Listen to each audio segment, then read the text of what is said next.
It's very important to get your bike ready for your big event, whether it's a race or a charity ride or anything in between. Both to have the safest ride you can have and the most enjoyable.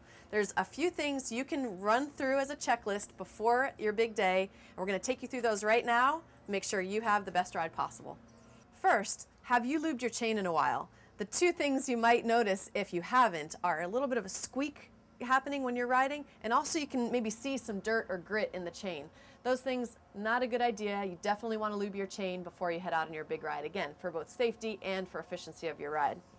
Next, we're going to check out where the wheel is attached to the fork. That happens right here at the dropouts. The way you can check that is to release the quick release, make sure that here at the hub it's seated all the way up as far as it can go into the fork, and once you're comfortable that it is, you want to re-engage the quick release.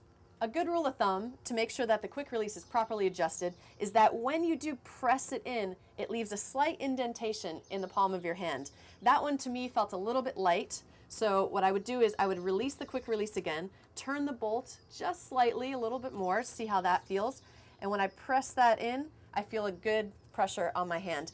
It's the pressure that once you pull it easily, you can't really get that off, but if you give it a little more of a tug, you can get it off. So pressing it back in, slight indentation, it feels good and strong.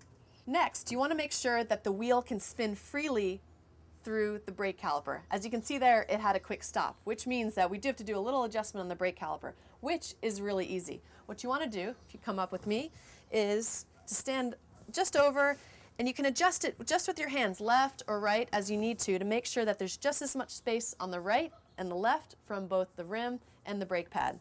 So once you have that just about right, you want to test it again. I hear a little bit. Let's go just a little bit more. One more time. And there you go. Next, we'll check the tires, both the condition and the pressure. First, checking the tread of the tire and both the sidewall for any embedded objects. Want to make sure there's no thorns, glass, rocks that might have gotten in on previous rides. So just go over it lightly, checking both sides throughout the entire circumference of the tire. And if there is any, be real careful, remove the object, and put it aside. Also, make sure that your tires are inflated to the proper pressure. If you need a reminder, check the sidewall. It will give you the range of the proper pressure for your tire. Next, you want to make sure that none of your bolts are loose, both here at the stem and here near the seat post. So you want to get the appropriate size wrench to be able to tighten the bolts down, or at least test them out. Go ahead and go around, and on each one, give it a little bit of a tug. Ideally, you want them snug, but not over-tightened.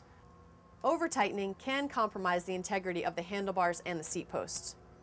Now that we've run through our checklist and that everything looks great on our bike, we want to take it out for a test ride. The two things we're going to be checking are that the brakes are working properly and the gears are shifting smoothly. Run through all the gears, both in the big chainring and the small chainring, to make sure that all the gears are shifting smoothly. Make sure that your brakes are functioning and that you have even tension on both the front and the rear brakes. If you're at all unsure of your bike's condition, bring it into your Schwinn dealer for a checkup, but do it in advance of your ride. During the summertime and the cycling season, they get pretty busy, and we want to give yourself enough lead time to get your bike back to you, safe and sound, and ready to have a great ride.